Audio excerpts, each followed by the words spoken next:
Welcome into the ChiGuys Football Podcast. Before we begin, I'd like to take a moment for our salute to service. As a veteran of the United States military, it was my distinct privilege to have experienced some of the most incredible support from our civilian counterparts. From care packages while we were deployed, to programs that enable us to take care of and provide for our families with a stable foundation while we're away, and everything else that you can imagine, your support has truly been the difference. If you are looking for a way to support our troops or are someone who already has been, then I encourage you to consider some of the following nonprofit organizations. All of them make an incredible difference. Please visit thewoundedwarriorproject.com, the Navy Marine Corps Relief Society at nmcrs.org, the Special Operations Warrior Foundation at specialops.org, freedomservicedogs.org, and hopeforthewoundedwarriors.org.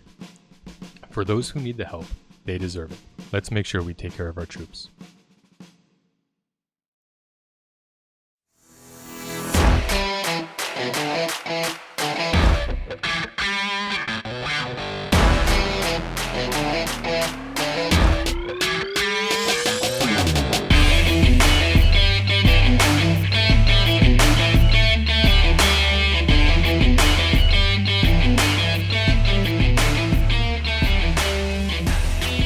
Hello, football fandom. Welcome to the ChiGuys Football Podcast, your weekly source for fantasy football news and advice.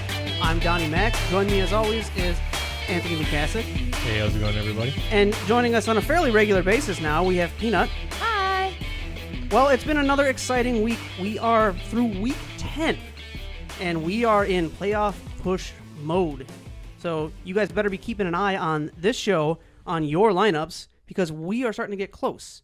We got some exciting news for everyone. Our show is officially on Apple Podcasts now. Woohoo. So those of you who want to not see our beautiful faces, and why would you? Why would you not want to see that? We're come so on, pretty. Look at us. Look at us. So pretty. We're very so pretty. And our lovely studio with all our lovely stuff hanging around. But if you would like to listen on Apple Podcasts, that is now available. You can go there and find us under the ChiGuys Football. You're taking my thunder, Don. I am. I'm taking it. But you know what? There's some thunder for you that you can still talk about. And that is our upcoming fan giveaway. Yeah, absolutely. So with the fan giveaway that we're running, we want to run you guys through that real quick. So just bear with me. I got to run through quite a bit of things. All right, we got a jam-packed episode ready for you guys. We're super excited to bring you this one. We got some treats in store for you. You're gonna love this one. Before we get into that, we do have that big announcement. Yes, we are live on Apple Podcasts. We will be coming to all the other podcast platforms. So for all those audio-only podcast listeners, that'll be coming up for you very, very shortly. And again, we already live on Apple Podcasts. So what does that mean for the giveaway? So with our giveaway, basically, we're just trying to promote the show, right? We need 100 subscribers on YouTube to meet our goal. And so once we get 100 subscribers on YouTube, we're going to pull for a raffle we have a Mike Ditka signed trophy, we have a DJ Chark signed jersey, and we have a Javon the Freak Curse signed Titans jersey as well. We're going to be giving those away, pulling for 3 separate winners, and here's how you enter. It's really simple. All you got to do is help us promote the show. Get it? All right. So basically, subscribe to the show on YouTube, right? Take a picture of that, email us that picture. Same thing goes for Twitter. Follow us on Twitter. Take a picture of that. Email us that picture. Fan page for Facebook. Sharing our posts for our weekly videos. Taking a picture of any of those things will get you entered in the contest. And also, the most important one, if you guys subscribe to Apple Podcasts and you write us a review, so take a picture of your subscription and take a picture of you giving the 5-star review, and we will enter your name 5 times for the Apple Podcast review. Ooh. Yeah. Five entries for 5 stars. For sure. Exactly. It's huge. It's really going to help us out. And we want to continue to grow. We're really getting to the point where we're expanding fast now. Oh, yeah. We're starting to shoot up there. So we need your support. This is a crucial time for us. Help us out, and we'll give you the merch. Easy deal, right? We want to pull for this on Christmas and give a nice little Christmas giveaway. Let's do it. So following that, do we have any more news, Don? Did I cover everything? Did I miss anything? Well, we do have one neat little toy that we're going to be playing with on this episode, and that is our lovely little soundboard that we have loaded down with some fun stuff. And we're going to be showing you some of that fun stuff right now because we are about to talk about our weekly Pandora's Box segment before we get into the rest of the action-packed show. a fan favorite of the Pandora's box. If it's a severed head, I'm going to be very upset. Open it. All right, this week's in Pandora's box, what I have for you could be a little bit of a boon, could be a little bit of a burn. That's what we look for We'll in this. see. All right, after this week's Week 11 bye, Danny Dimes will be a top 5 quarterback over the following 4 games and finish the season as a top 15 QB. 15? What is Top he right 15. 22. Believe he's currently ranked 22 on the season. So quite the jump. Yep, I'm calling for it. It's going to happen. Listen, through the first 5 games of the season, Danny Dimes has averaged only 11 fantasy points per game. Okay? Not a lot. This guy's been a massive disappointment, but we told you that was going to happen because in our preseason breakdown before the season started, we told you do not trust the Giants. Do not draft the Giants. Wait, trade for them later, right? Well, here's the time to start acquiring them because when you look at the breakdown, okay, over the first 5 games of the season, Danny Dimes was averaging only the 11 fantasy points per game on 4 rushes per game and 26 yards per game. That was his average, okay? Over the last 5 games, he's averaging 5.8 rushes per game with over 50 yards. That's a massive difference. That's a big increase. For sure. And over those last 5 games, his average has gone up to 17.4 fantasy points per game. Right? That's not bad considering he's still struggling with a pretty difficult matchup. Now he's got Cincy, Seattle, Arizona, and Cleveland coming up next. Okay, he's gonna push you. He can carry you through to the championship game. He will carry you to the championship game if you trust in Danny Dimes. Go get him. So to the championship game, though, not in the championship game because they're playing Baltimore. Correct? Yes. Okay. Yes. That's Just wanted to emphasize. That is correct. To the championship game. But hey, that's a pretty important thing is to get you to that Yeah, you got to championship get game. to the game for sure. Yeah, Right. you can stream anybody in Week 16. Ain't nobody going to be competing for you on waivers, man. Right, exactly. So everyone's going to be open.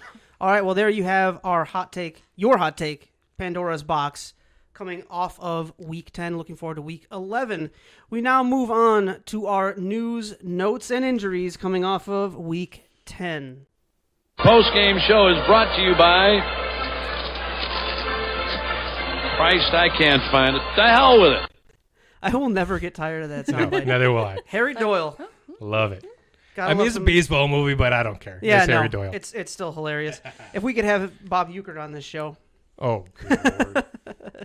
All right, well, first up on our news, notes, and injuries, Sam Darnold will not be returning for Week 11, continuing to be sidelined with a shoulder injury. Hey, that means Flacco gets another start against a soft matchup with the Chargers. Yeah.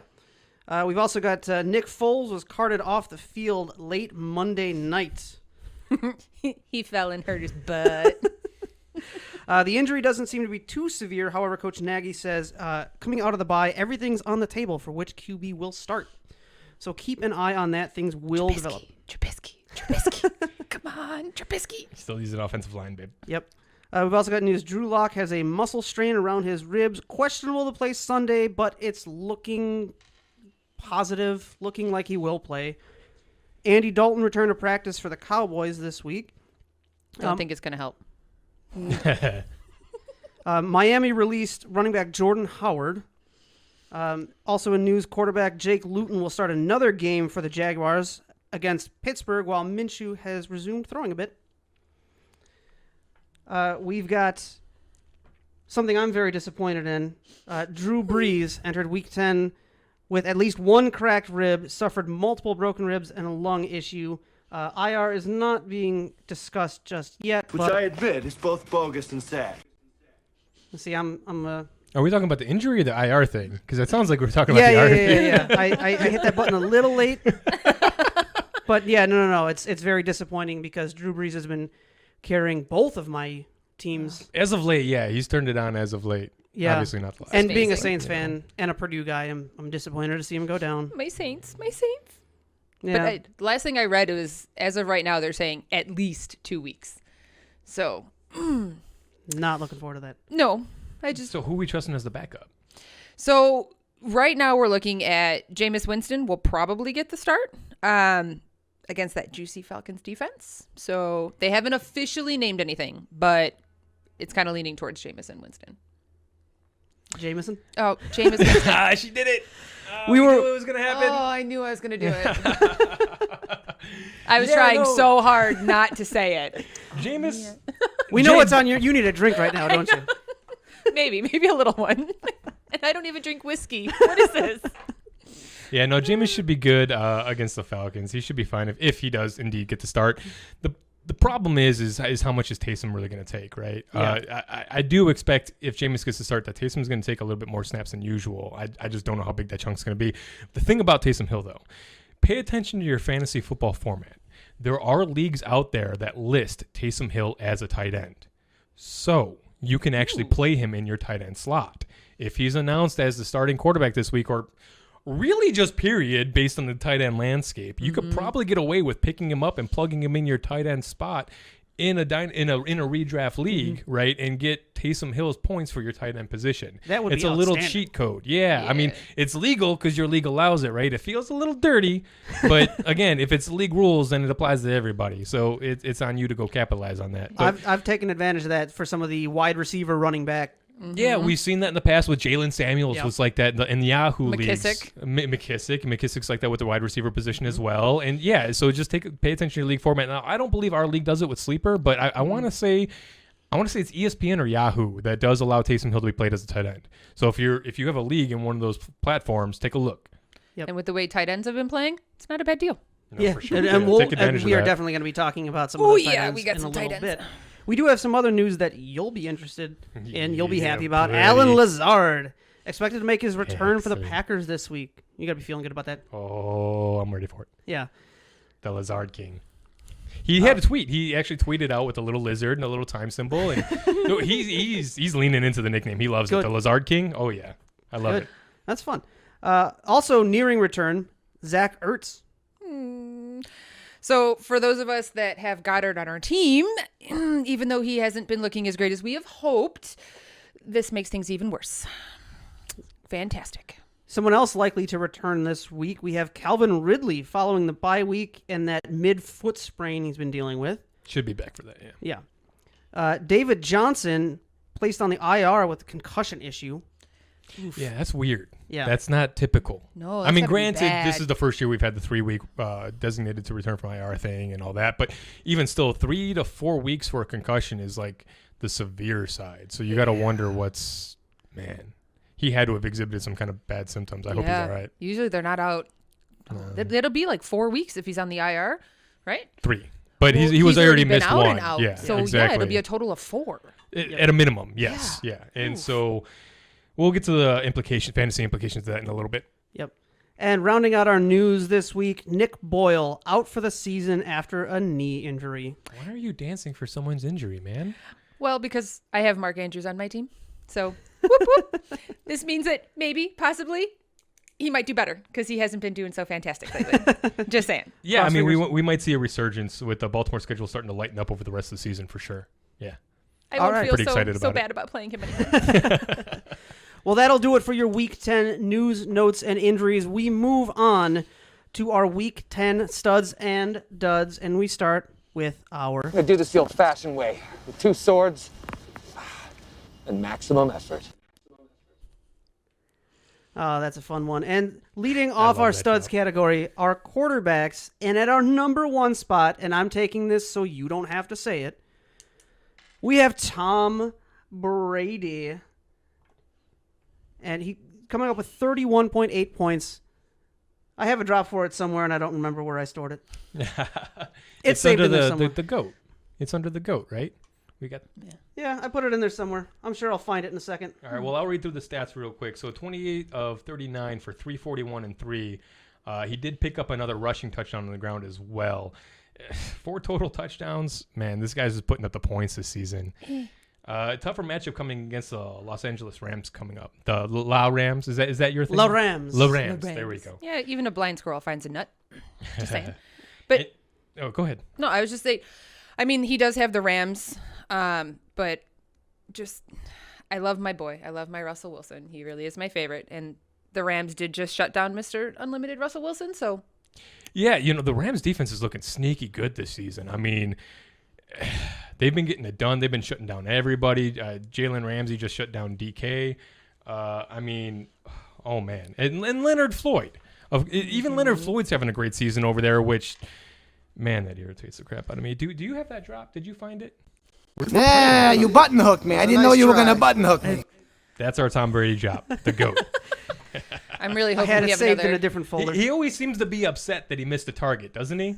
He's always mad that somebody ran the wrong route. Yeah. I figured it works. Never him though. Never. No, of course. No, of course. It'll happen. Well, moving on to our number 2 quarterback stud of Week 10, we have Kyler Murray, who was last week's king of the moment, bringing in 30.9 points. Not bad. Going 22 of 32 for 245 yards and a touchdown. Also an interception, but am I seeing this right? 11 on the ground for 61 and 2 touchdowns. Unless I read it or wrote it wrong, yeah. I don't have that memorized. I don't know, man. Well, not bad at all. I mean, hey, sometimes if you got to take it in yourself, you take it in yourself, right?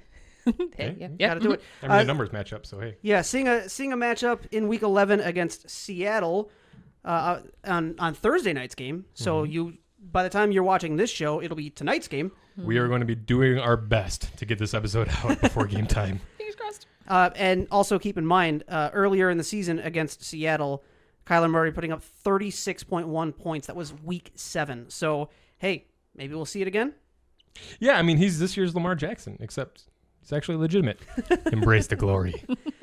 All right, and rounding out our QB studs for this week, we have Big Ben edging out Josh Allen for our final spot, 29.3 points, bringing in 27 completions of 46 attempts. Ooh. It was a little bit of a rough day. Yeah, however, 333 yards and 4 touchdowns. So you know what? You don't really have to complete a ton of passes if you're bringing in those kind of yards and the ones you do and that many touchdowns. And we're seeing Jacksonville next week. I mean, ride that wave. For Yeah. sure. Yeah. Yep. Go Big Ben. Yep. All right, let's talk some running backs of Week 10. Some of our stud running backs. Lead us off with number 1 there. Well, we'll be leading it off with our king of the moment. Ooh, we have our king of the moment. Did you get that drop ready? You didn't get that drop ready, did you?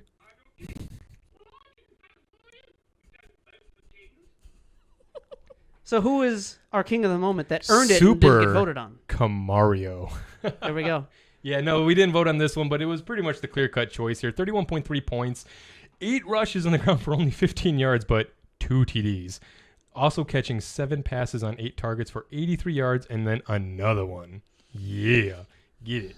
Next week against Atlanta, I see no reason why this has got to stop. Alvin Kamara has been dominating this season. Coming up next, we have Josh Jacobs. Jingleheimer Smith. 27.6 I had to. points. Every time I see the name, I had to. 21 carries for 112 yards and 2 TDs, and then another 4 catches out of the backfield. Look, the Raiders won this game. Every game the Raiders have won, Josh Jacobs has been great. Every game the Raiders lose, Josh Jacobs is not so great. So if you want to know what to expect from him, just try to figure out whether or not he's going to win this week, right? Well, he's got KC coming up next. That's kind of a tough one. Yeah. They did go into KC and dominate, and you got to figure the Chiefs are going to be coming into Vegas with a fury. So we'll see how this one plays out. But, Jacobs put up over 20 points last time against them, so I see no reason, you're not going to bench him, right? It's just about managing expectations. So, I would still expect double digits, so it's safe enough. Nyheim Hines closing out our running back studs of the week with 26 points. 12 rushes for 70 yards, really efficient on the ground with a touchdown as well, and then catching 5 receptions on 6 targets for 45 yards and another TD. Yeah, getting some good work back there. Well, yeah. I mean, if you look at the total touches from that position, from the running backs, 50% alone. Yeah, he had about half the touches. Single-handedly having half the touches for the team. Yeah, and Wilkins and Taylor were even too. So it's like, oh, well then. Yeah, with Wilkins having his up week and then now Hines having another one. Hines has been arguably the most consistent, right? At least as of late. And they always seem like he's got his role, the third down role secure, the third down scat back secure. So we'll go more into this detail about this stuff later, but he does have Green Bay coming up. So that'll be something to keep an eye on. Definitely a soft matchup against the Packers. Keep an eye out for later in our show. We'll tell you which ones we're looking at for that game. All right, well, that'll do it for our stud running backs of the week. Let's talk some wide receivers. We'll go over to this side of the table. All right, so up first, we've got MVS, 22.9, 4 for 6 targets, 149 yards, and a TD. And he's got Indy coming up this week. Yeah, this is a tough one because I have MVS on one of my teams, and you think on that Green Bay team, it's 1 week to the next where it's a different star coming out of that team. So I thought, well, previous week, week 9, big week for MVS. You figure, all right, week 10, it's going to be someone else. Really, as far as MVS is concerned, better. It's better for Green Bay than it is for fantasy players because you can predict it. Exactly. You can, and again, with Lazard coming back, it's going to throw a lot of wrenches in the mix. MVS will be there to help Green Bay win games and make those big plays, but it's just not going to be consistent for fantasy. Yeah, he's more of like a deeper league format guy where you just have to plug somebody in and hope that he blows up. I mean, he's definitely a week winner, right? Yeah. But you in a normal league, like a 10, 12 team league, you're probably not going to be starting MVS because you want someone who's going to give you a guaranteed floor. Right. Yeah. Up next, we've got Cole Beasley, 22.4, 11 for 13 targets, 109 yards, and 1 touchdown. He is coming into the bye, and then after that, he's got how do you say it? Le Chargers? Is that how you say it? Le Chargers? Le Chargers. Yeah, I mean, go figure. The only 2 down games he's had all season are the ones I called to start him in and then double down on. Yeah, that's how this rolls. You can't be right all the time. That just wouldn't be fair. Then I would just put your name on the trophy and give it back to you today. But you can't have it back yet. Why is it got to be between you two? I'm here too. I'm still in the playoffs. No, you're leading in the redraft league, and we don't have a trophy for that league. But win the I'm still Ditka trophy, and you can have that. Hey, I'm as of right now, I'm still in the playoffs. As long as I don't lose this game. All right, moving on. So next up, hey, just saying, we can actually say I called it. I called it last week. We don't have a DeAndre Poopkins. We have a DeAndre Hopkins or Hopkins. Hopkins. Let's go with something. Yeah.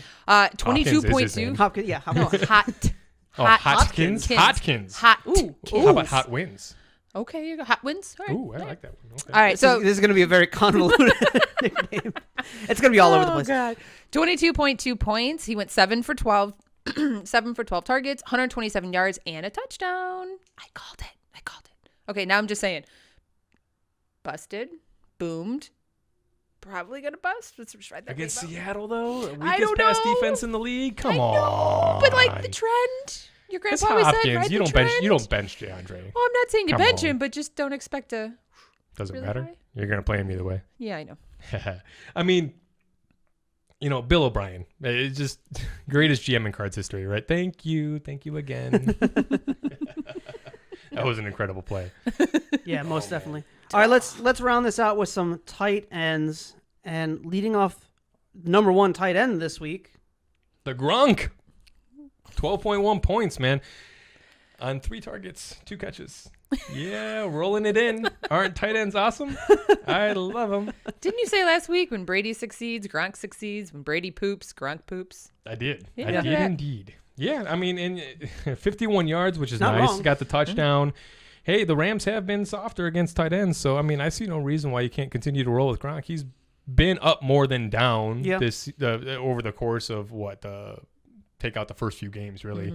Hunter Henry coming in next with 11 points against Miami. Fluke.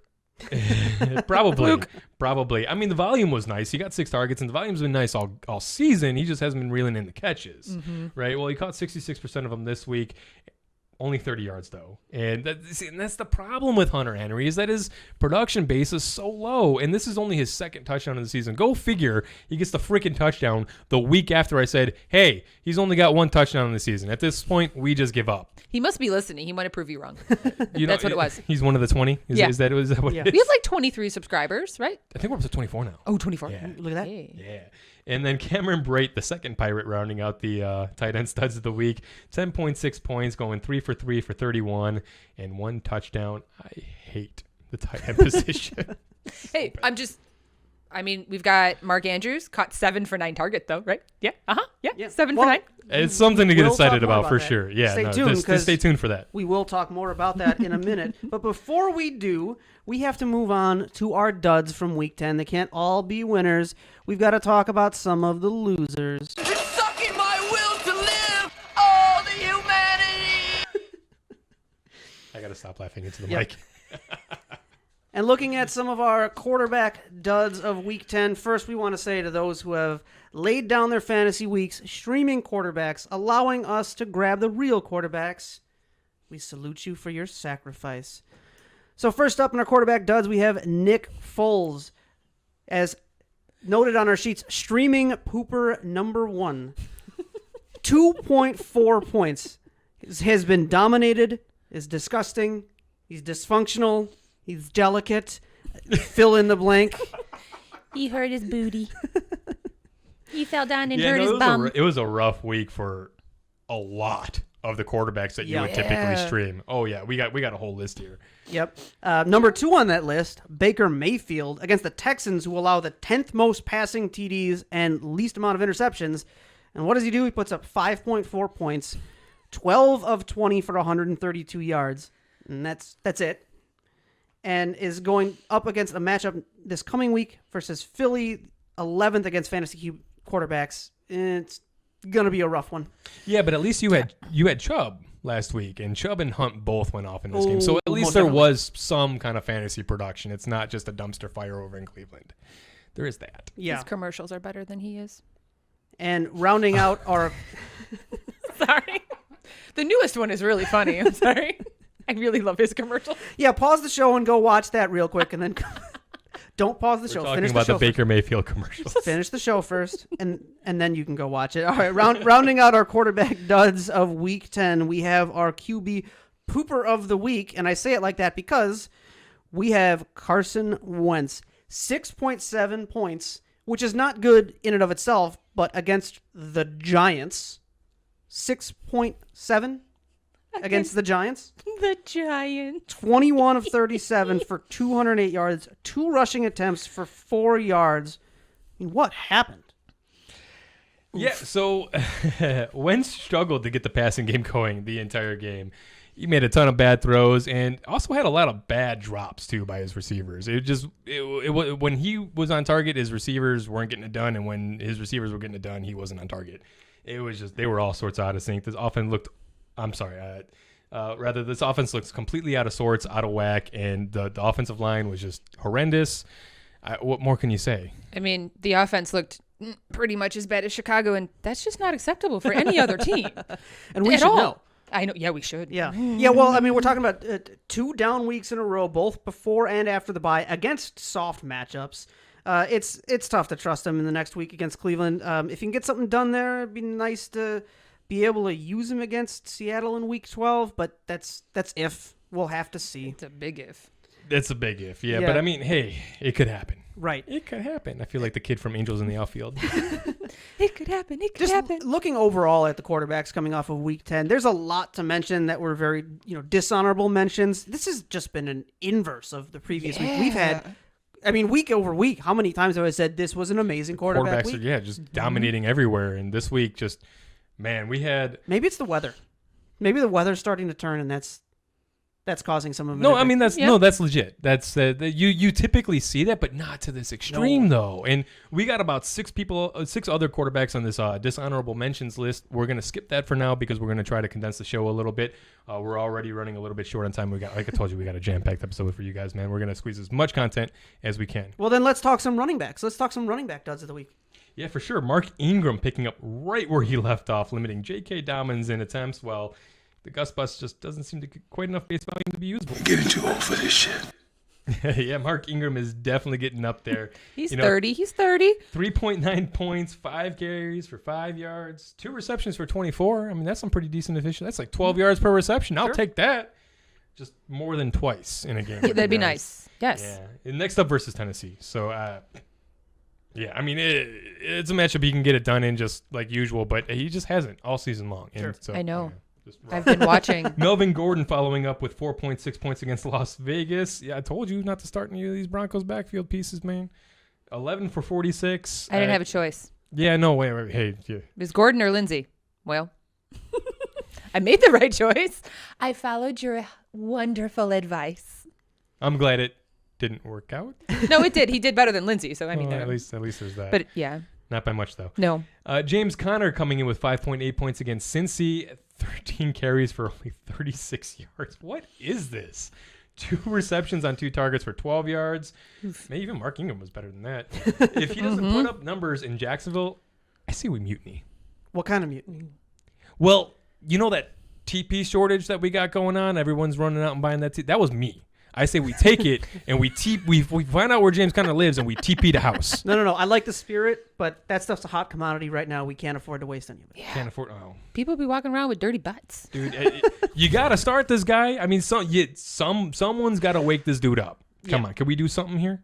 Well, I'll send him a message for you. Yeah, We'll see if that works. Get the memo. All right, well, that'll do it for our dud running backs of the week. Looking at some of our wide receivers that didn't quite play how we expected. Well, first off, we want to say AJ Green is not on this list because you shouldn't have played him anyway, but he had 0 catches on 5 targets with an 82% snap percentage. 82%.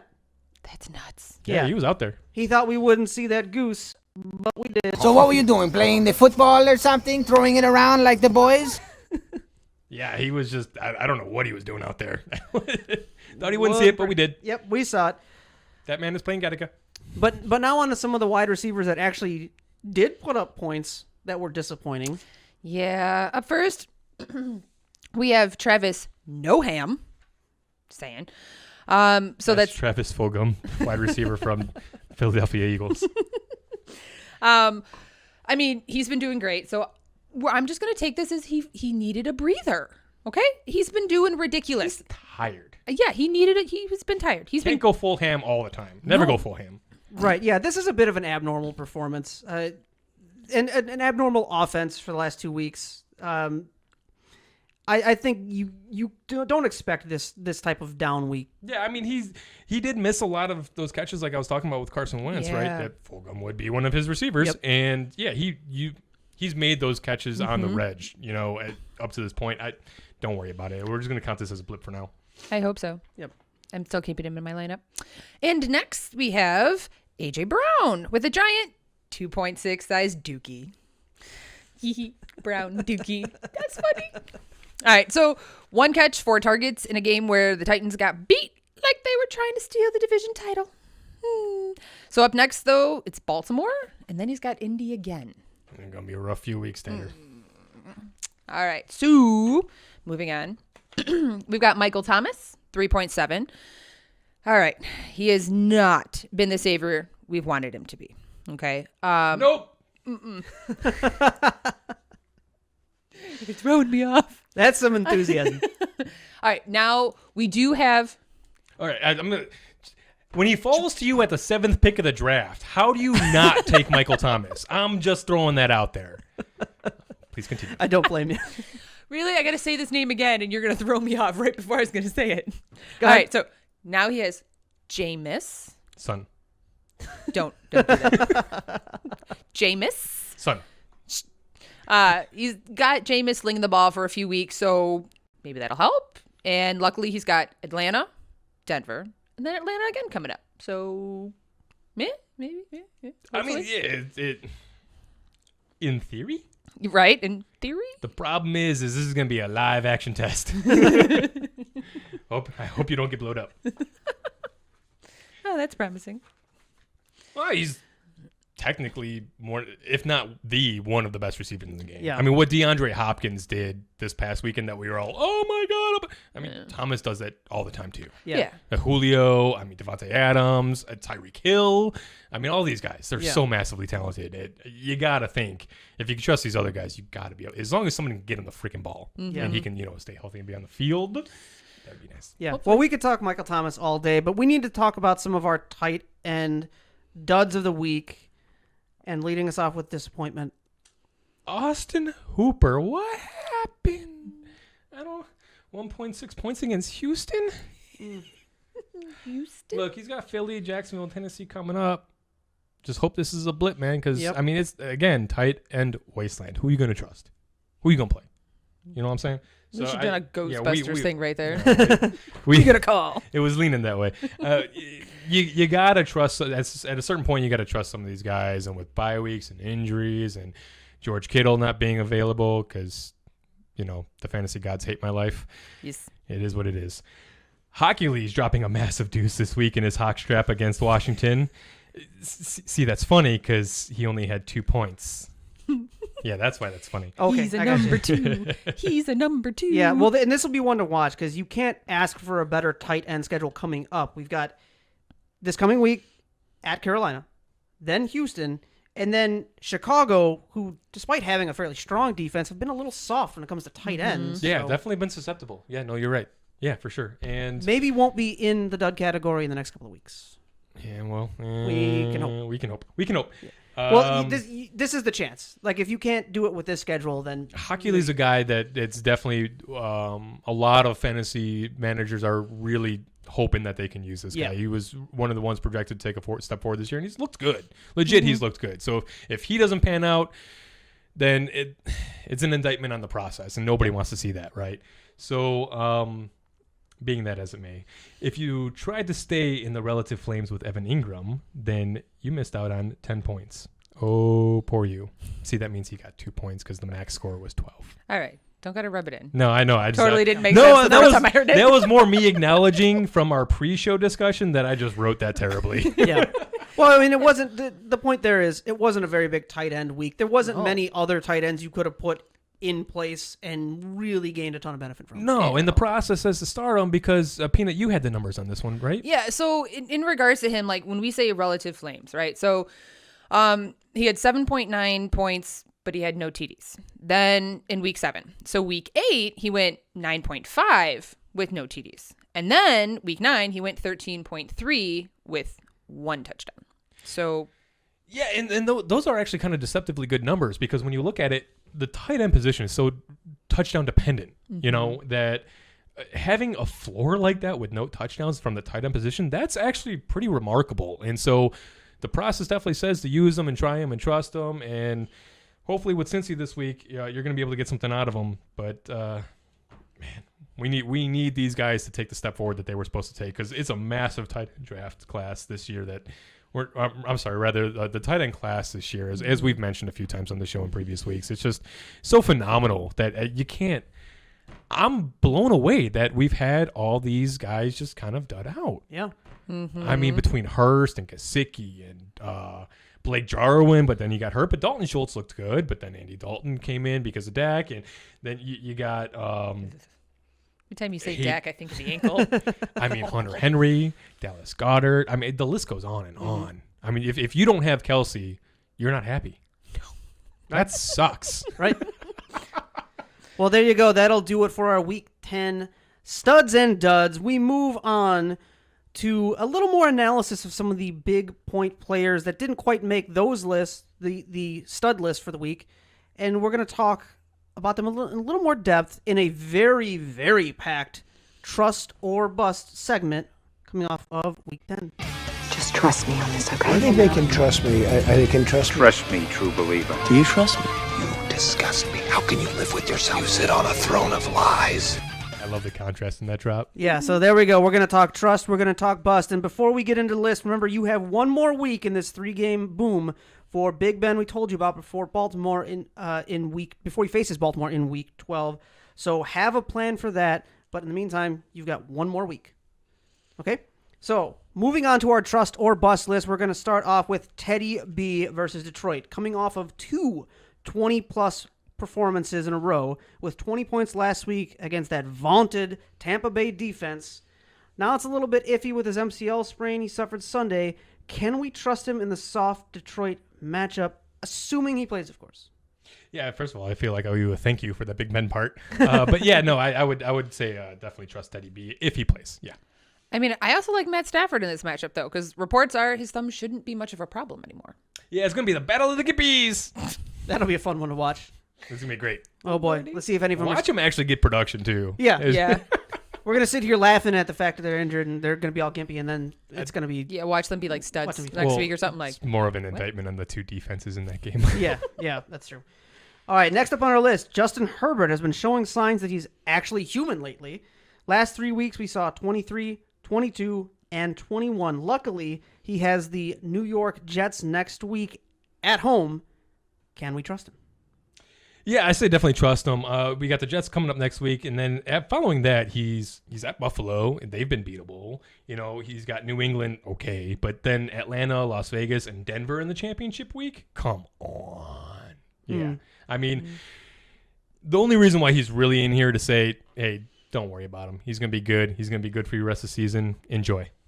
Okay, well, it's week 11, and we said we'd wait until here to make the call on Cam Newton. 24.5 points 2 weeks ago against the Jets. 16.8 last week versus Baltimore, squeaking out that rushing TD. Rest of the season, can we trust him, or do we need to move on? I forget. Is this part me?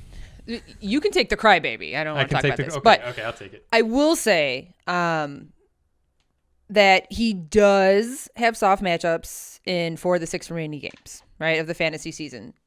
The Jets, if you have one of those like weird leagues that has 17 weeks for your championship. But the Jets in week 17. Yeah, that's what I'm saying. Like you have 17. What are you thinking on this one? I mean, I think we saw pretty much what we needed to see. I mean, following the 2 oddball games coming off the bye and then the COVID thing and all that, those were obviously just otherworldly bad, right? And so it was kind of, all right, let's let this stabilize out. Let's let New England find its rhythm again and all that jazz. And yeah, I think what we're seeing is pretty much what we should expect as like the norm, somewhere in the 16 to 24 point range. He's going to have his floor games that are going to be lower than that. He's going to have his ceiling games that are going to be higher than that. And I think for the most part, he's going to be in there. So yeah, I mean, I would say trust him. I don't like him as a top 5 quarterback rest of the season or anything like that. I don't think he's back at that level, at least not with this team yet. Maybe, but he will probably be a quarterback one for sure. Yeah. Okay. Cry baby. Well, next up we have Alex Smith, the comeback player of the year. We're not too old for this shit. We're not too old for this shit. Say it like you believe it. We're not too old for this shit. Yeah. No, definitely not too old for it. Love it. Has looked pretty decent in his return to action this year. Player of the year, man. Yeah, what do we think, Alex Smith? So I say trust. Okay, he has definitely cemented himself as the starter for now, with talks that he could be playing for the job for next year's starter. That'd be great for him, wouldn't it? Yeah, it'd be fantastic. It'd give the team time to find a real quarterback to transition to as well. Sorry, Dwayne. All right, this one I think is gonna have a bit of a discussion here. Nyheim Hines, the backfield everyone wants to know about. Seems we're getting a different 20-plus point performer every week. Nyheim Hines, trust or bust? I don't want to. I mean, I'm right there with you. This backfield has one of the juiciest schedules of the season, okay, for the rest of the season, minus the championship week. Okay, you've got Green Bay next, followed by Tennessee, then Houston, Las Vegas, and Houston again. Oh, yeah, I want a piece of that. Oh, I mean, but do you? I mean, Taylor continues to disappoint. I mean, it looked like Jordan Wilkins was getting ready to take over. Then all of a sudden it was Hines again. Who can we trust? That's why we're asking. Short answer is I don't think that you can necessarily trust any of them. But with numbers like these and these kind of matchups, you kind of have to, right? And so you're gonna have to take your stab. You're not gonna like mine. All right, Hines. Looking at this backfield and looking at the pieces and trying to analyze everything and trying to say, what do we believe versus the different narratives. Hines is a third down back, and so his Tessa bothering you down there? What's going on? She's licking my toes, and it's really weird. Yes, I think I failed to mention that. We also have Tess the studio dog. I didn't think to have the oh yeah I lick toes sound drop. I'm sorry, I missed out on that one. But, it really freaked me out. I'm sorry. But I'm looking at these, right, and Hines is the third down back, and his volume is kind of the more guaranteed one. Taylor was drafted to be the running back of the future. Wilkins has looked better than he's ever looked in his career, but not by a wide margin. It's more that Taylor hasn't looked as good as advertised, right? But then he's a rookie, and then we had the COVID offseason. But then why does he keep running into the back of his own lineman? Dude, why are you making me answer this question? No, I'm talking to them. Yeah. Yeah, no, So it seems to me that Hines' big games come in every away game with a soft matchup, meaning you can start him in weeks 13 and 14. So being that I'm still not ready to say that Wilkins has supplanted Taylor as the lead dog between the tackles, I'm going to say it's going to be Taylor this week against Green Bay. And I know this is out of left field, out of nowhere, with no supporting evidence. And I honestly don't even know that I recommend that you make this play, but this is my call. And looking at the process, my process says it's going to be Taylor this week against Green Bay. So glad this isn't me right now. It is me. And so I'm going to be eating my own words. And in fact, I'm going to start him just because I'm giving that take on this show. And so I'll let you know how it turns out for me next week. I'm telling you, man, we believe in our own content. We really do. This is maybe one of the scariest takes I've ever had to give so far in our short time. But hey, let's run with it. Why not? All right, there you go, fans. There was a lot of names being thrown around there, a lot of discussion happening. Did you keep track? Did you take the notes? If not, rewind. Watch it again. Good advice, Tom. All right, Good all right, advice. yeah. Moving this forward is to why something- you tune in. Yeah. Advice like this. All right. Moving forward, we have Rojo against La Rams. 24.3 points on 23 carries for 192 and a touchdown, including a 98-yard just takeoff down the runway all the way to the end zone. That's where a lot of those yards of production came in, just that 198-yard run. We were expecting Fournette to continue to see an increased role, but Rojo, trust or bust? Give me an easier one, man. I mean, you got to give me Rojo right after Hines? Yes. I figured you needed to cool down a little bit. No, what? Man. I'll take the next one. How's that? Well, seeing as I don't really have an answer because what the heck? I mean, he fumbled in the beginning of the game. He had the drop pass in the beginning of the game. You're sitting there thinking, yeah, he's not going to touch the ball the rest of the game, right? It's been trending Fournette's way leading up to this game. There was no reason to think that everything's out the window with Arians. I'm going to say trust Buskey. How about that? We're going to go with that. Trust Buskey. All right, there you go. Sounds about right. Yeah. Take from that what you will. All right. Now we're going to speed up a little bit. We're going to rapid fire. These should be a little bit easier, hopefully. We're going to talk Devontae Booker against Kansas City. 20.8 points last week, 12.8 the week before. Is this the scenario we've been hoping to see out of Denver's backfield? Bust. Bust. So you don't think so? No, because who wants to trust the backup running back under Gordon? Under Gruden's control. I don't like Gruden, can you tell? I wouldn't, no. Gruden That and his pains you to Grinch-like say. shenanigans? Yes. He's, I say bust. No, don't. I Okay. concur. Bad juju. Kalen Ballage, 12.7 points last week. 2 soft matchups on paper coming up. 33 carries and 9 targets in the last 2 games. Trust or bust? Kalen Ballage. I think you have to trust him, man. It's so ridiculous. If you know, you know, and it's funny. If you don't know who Kalen Ballage is, just give it a whirl, see what happens. And when it doesn't work, you can look back at history and find out why I'm laughing. Go for it. Alrighty. Salvin Ahmed, 15.5 points with 21 carries, going against Denver this week with Breda and Gaskin coming back soon. We have trust or bust? I kill you. Sorry, every time I hear the name. Considering we call you Peanut from I the know, same reference. And he goes, Ahmed, and I went, silence, I kill you.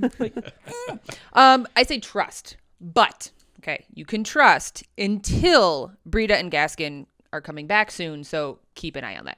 Okay? Yeah, he's just a gap filler, for sure. Alrighty.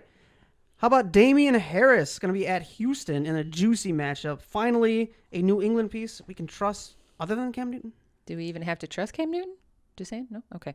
I do say trust. I actually have him in my lineup, and I'm actually playing him.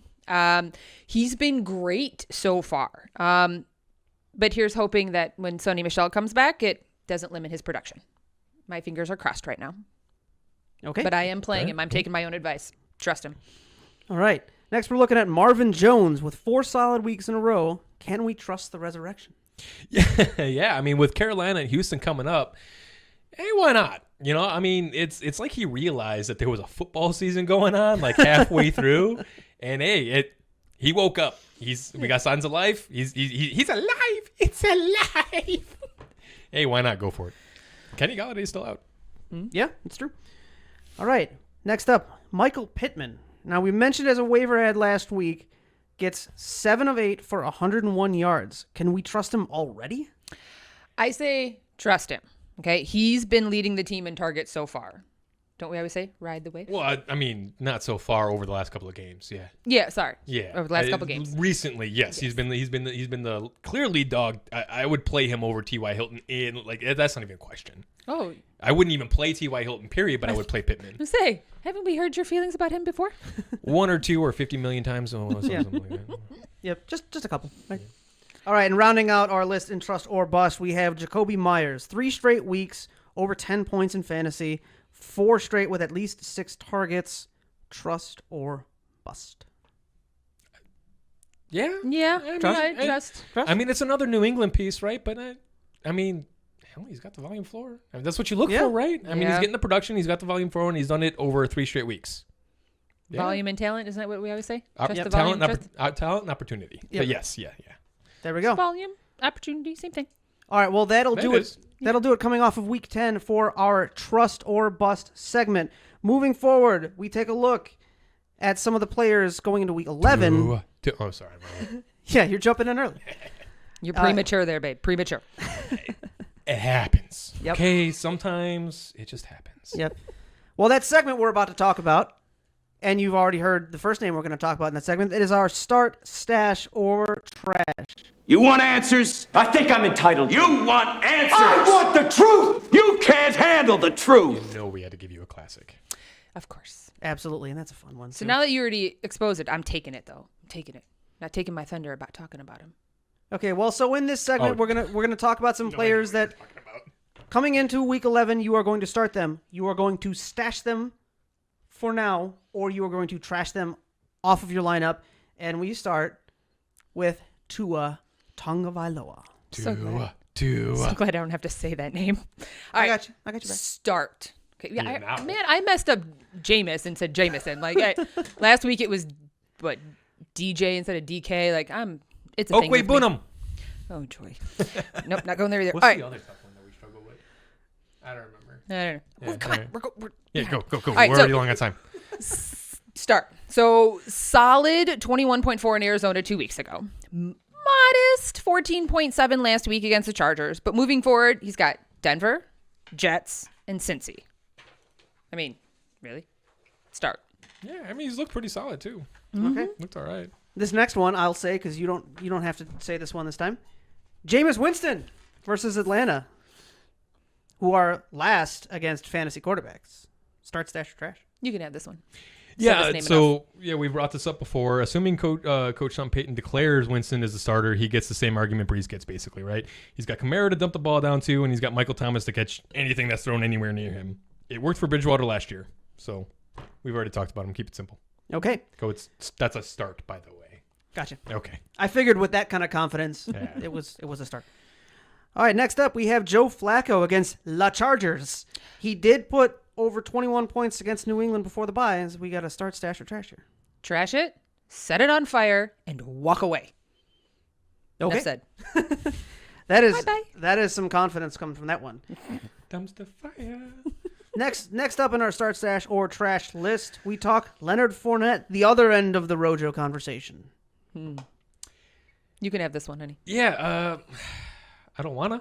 I didn't want Rojo. I don't want this one either. Too bad.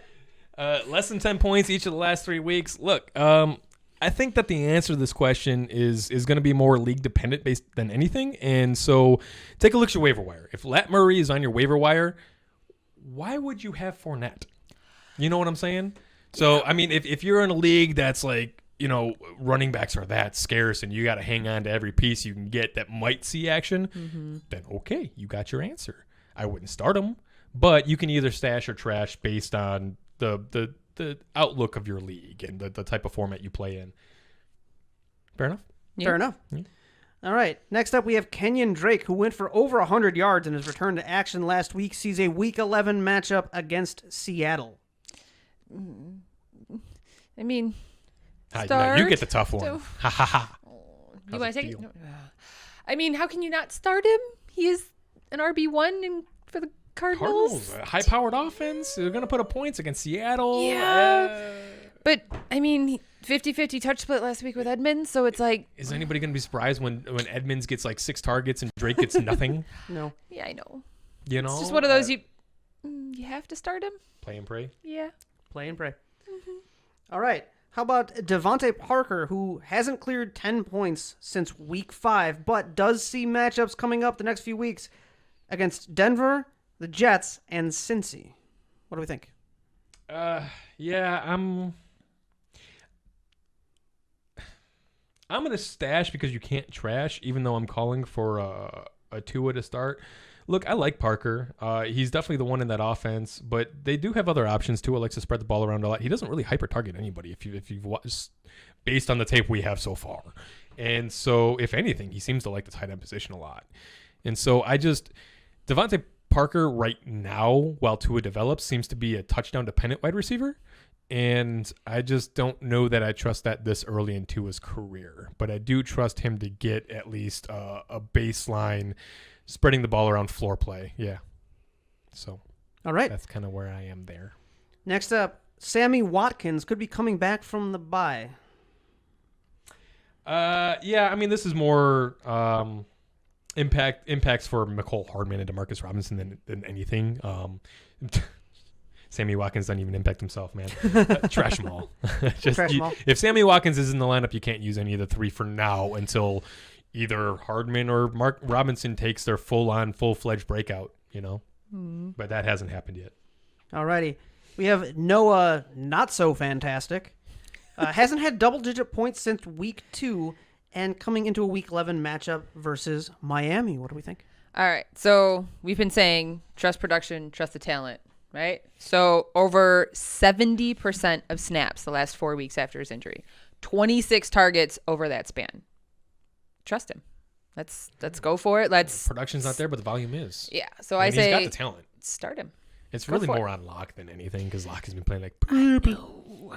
But I mean, yeah, it's just one of those things. At least it's a tight end, so it's not, it's not going to kill you. Yeah. With the way tight ends have been going. Exactly. No. Yeah, you're not. What are you losing out on realistically?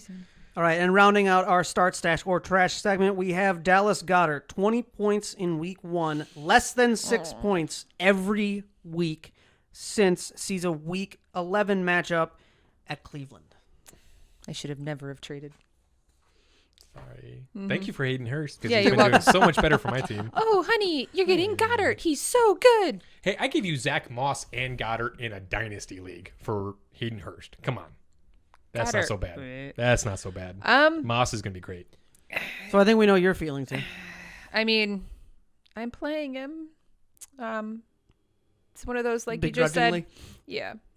Play him and pray. Just pray. Hope he does good. We'll see. Yeah, you kind of got it. Again, tight ends. Right. I know. You kind of got to. They are just hit or miss every week. All right, well, that'll do it for this week's Start, Stash, or Trash. Hopefully you've had some questions that got answered in that segment, and if you have any players you'd like to hear us discuss in this segment next week, please get in touch with us, tweet at us, email us, leave a comment down on the YouTube channel, and we will make sure to add that into next week's show. Moving right along, and this is late in the season, but there's still a chance to pick up some players in our Deep Diver Waiver Wire segment. I think I'm going to get my ass kicked, sir. I don't think like that. Damn it to hell, don't go by the book. Think like a pirate. Little bit of down Periscope for you. I'm a sailor, man. Come on. You know I was going to use that movie. Oh, absolutely. That's a great movie. By the way, I noted. I realized what the way that you talk your cadence. I realized what it reminded me of. The robot voice from Portal. The eat cake thing. The song. Have you GLaDOS? Yeah, GLaDOS. So you know what I'm talking about. All right. I love it. Okay. Anyway. Well, all right, then I know what other drop-ins we've got to add in for future weeks. I love it. Wait, do we get like peanut drop-ins then too? Because peanut. Oh yeah. Sure. We're gonna be getting. We are bringing our entertainment game. We are gonna make you all very sick of this neat little tool we've got, but we are having fun with it. I love this thing. This thing has been an absolute riot. You know what? Let's talk some fantasy football. How about that? Oh, we're back to that. Yeah, we have a show to do. Let's you do know our what? show. We're gonna step through the rest of this real quick. I can see what's left. We're gonna step through this real quick. Yeah, and these will be pretty quick here, talking about some of our deep divers because there aren't that many. Talking about our quarterbacks first, these are your streaming options. We've got up first, Captain Kirk sees the next 3 weeks of Dallas, Carolina, and Jacksonville. Last 2 games have been 20.8 and 18.5. That 18.5 coming against a very tough Bears defense. So not a bad choice. We also have Alex Smith against Cincy.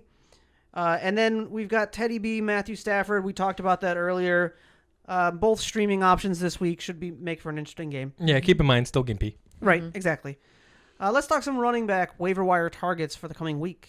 Yeah, I mean, we would be remiss if we did not bring up Duke Johnson. Right. Make sure you're checking your wire for Duke Johnson because you can definitely play him over the next 3 weeks. The next week should be like a floor play, but he should have a solid floor, and the running back landscape is so thin. Following that, he should be just fine. Kalen Ballage, running back for the Los Angeles Chargers, as we mentioned before. LaMichael Pirine is a name I want you to take a look at. He may actually be on your waiver wire. Coming off a bye week and 2 consecutive down performances, it's very likely that somebody dropped him. He could volume himself into fantasy relevance. And then keep an eye on Rashad Penny as well. Running back for Seattle, coming back from the PUP list, hopefully soon. That could answer all of Seattle's running back woes. All right, at the risk of sounding like a noob, what is PUP? Physically unable to perform. It's based on the preseason injury that Rashad Penny had coming into the year. I think it was a torn ACL from the end of last year. I think you're right. I think is what it was, yeah. And so, yeah, it just means I've never physically heard PUP unable. before, so it was like, what's up, yeah, PUP? physically unable to perform. Gotcha. All right, well, there you go for some running backs. Let's take a look at some of our potential wide receiver waiver wire targets. All right, we got Keelan Cole, wide receiver for Jackson. Just beware. Oh, God. Chenault is coming back from injury, so keep an eye on that. I did. Yay, I got one right. She couldn't say Chenault. Well, some of these names are, you hear them, you can say them, no problem. You see them written down, you're like, what is that? Yeah, and you're like, is it really that easy? Next, we have... Really? This is the one you're going to get... Of all names. I got distracted. All right, we got Denzel Mims, wide receiver for the Jets.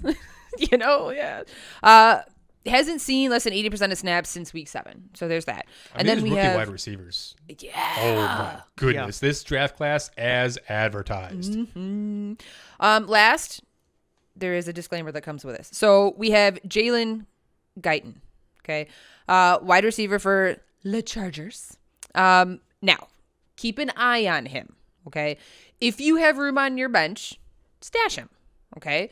If you don't have room, just keep an eye on him. Let the waiver be your bench. Yeah, he's not somebody that we're saying to pick up right this second. We're saying if you got the room, I mean, he could pop at any moment. Exactly. I'm definitely saying keep an eye on this kid because he's flashing and he's starting to get a little bit more volume. Now we'll see if there's any consistency to that volume. That's what we want to wait and see, and that's why you pay attention to him on the waiver wire. But if you want to take an early shot, if you're just really hurting at wide receiver and you got the space, this is a guy to keep. He's been part of the scheme all season, so he has been with Keenan Allen ahead of him and Mike Williams, and then you got the running backs catching passes of the backfield, and then you got Hunter Henry. It's a little much, and so it's just keep an eye on it, see what his volume floor gets to be. All right, and rounding us out in our deep diver waiver wire targets category, we have another stream position, our tight ends. And is there anyone to get excited about coming into week 11? Yeah, no, there's a few names that you can use this week. Absolutely. Jared Cook, I got at Atlanta. I mean, if he's still technically considered a streamer, he might be because he's kind of been in and out and he's had some injury stuff going on over the last few weeks. And so Logan Thomas versus Cincy, if not. Hey, Logan Thomas will be a great play against Cincy this week. I mean, Alex Smith does love his tight ends. Yes, he does. And Dalton Schultz at Minnesota if you're feeling frisky. Again, we're talking about tight ends, though. So right. No, like I said, if you're feeling frisky. So there you have it. Going into week 11, your waiver wire deep dive targets that you might be able to check out, see if any one of those names are available. You heard the advice here on who to keep an eye out for. We move right along for you daily fantasy players, you gamblers, our DFS Smash Plays. I've gambled away more money than you'll ever understand. Try me. $22,600. Oh, God! Oh, God! Oh, my God! So hopefully you DFS players out there aren't losing that kind of money. You're not if you're listening to me. If you're listening to us, you're going to make that kind of money. So we've got some quick DFS. I wouldn't go that far, buddy. Well, okay, maybe $23 instead of 23,000. I said doll hairs. Yeah. Got a little Joe Dirt in there. Well, if you do win some money, we want to hear about it. Let us know what kind of money you guys are putting on the line, what kind of money you're winning because of what we're about to tell you right here. We've got some Week 11 DFS Smash Plays. Why don't you give them to us? For sure. At the quarterback position, please, it's Kyler. Against Seattle, are you kidding me? If you want the value play, I'm going to have you take a shot in the dark. It's with a shotgun, but it's still a shot in the dark. Alex Smith against Cincy. He's been looking good in 2 games in a row over 300 yards. That might be the first time he's done that in his entire career. For running back, DeAndre Swift will continue to be on his tear in Carolina. And if you want to take the low-cost shot on Taylor this week, they're the kind of plays that can catapult you in DFS. You are really liking the rookies, aren't you? This week. Rookies. Yeah, I like the rookies this week. I also like Tyreek Hill as the wide receiver stud of the week in Vegas, or Michael Pittman as the dark horse play in Green Bay. Or versus Green Bay. I think he's at home this week. And then the tight ends you want to be looking at is Mark Andrews and Eric Ebron against Jacksonville. Well, there you go. DFS players out there in the football fandom. Go place those wagers, build your teams, and get ready to win some money in Week 11. Well, that sound means our show is coming close to the end. And, of course, we have to round that out, being the Shy Guys, with our hometown corner, Chicago Bears. Anthony, take it away. Cool. After a promising start following the first play interception, the Bears' offense actually looks pretty good. They looked productive for the first few drives under Bill Lazor, calling plays, right? But they struggled in the red zone, and the offense ultimately failed to produce any actual points all game. Look, the pressure got to Foles, and it was just all downhill from there. Now it's the familiar self-scout coach speak that we've heard every time the offense fails to get the job done. Fantastic. Downhill because he fell in his butt and hurt. You are milking that one. I really am. I'm really hoping that, magically, it's just way worse than they're thinking, and we put Trubisky back in. No, I think they've already come out and said it's better than they thought it was gonna be. I think they thought it was gonna be like a fracture, like a hip fracture or something like that. He was in pain. Dreams can happen. Dreams can happen. I mean, it's kind of the scenario that I laid out preseason. I said the most likely scenario that I see is that Mitch starts the first 3 to 4 games. They bench him for Foles because Nagy wants to get the guy that can run his scheme. Foles looks like a guy that can run the scheme but doesn't get the job done enough from an execution level. And then eventually will either get hurt or get benched, give Trubisky a chance to get the job back towards the end of the season. And then it's going to be based on what Mitch does from there. That's the scenario that I laid out preseason. And so we'll see how it plays out. Now, I mean, Foles looks like he won't be injured. To be honest with you, I don't really think that I expect Trubisky to be named the starter coming out of the bye week, but it is a possibility. So let me just run through this real quick. The bye week comes at a great time to give this team give this team a chance to catch its bearings following losing the must-win game against Minnesota, making it 4 in a row. I mean, look, we knew they were probably going to lose the 3 that they did, right? The Minnesota, they needed to win that game going into the bye and then coming out to play Green Bay, right? And so, look, playoff dreams are starting to wane, and Coach Nagy isn't ruling out the possibility of seeing Trubisky return to the helm following the bye. As the coach put it regarding the question, when you lose 4 games in a row, it's all on the table. Everything's out there. So, look, going into Week 12, they'll be facing the Packers in a game where they need to dominate if they want to get their season back on track. And so this is the game that they need to take control of their own destiny. And if they show up and they come out roaring out of this bye, man, it'll be one of those miracles that we watch this game for, like one of the ones that draws the fans in, and just the one like the miracle that hits everybody's hearts and just captures the fans and removes all doubt. The stage is set for these guys to come out and really take charge of their season coming out of this bye week. I know they have their injuries, but they have the talent to do it. They got to get their act together. Yeah. I mean, you're saying the stage is set. The stage is set for excitement or disappointment? Fake laugh, hiding real pain. Yeah, no, it's going to be the disappointment. Let's be real here. But miracles happen? Hey, this is why football is good, because it gives you hope. And you need to have hope. especially this year. We need something to believe in. I was going, with the COVID, I feel like this is where that Baby Yoda meme comes in. Oh, waiting to get my soul crushed? Yeah. Be a doll in editing. You want me to throw that in again? Yeah. All right.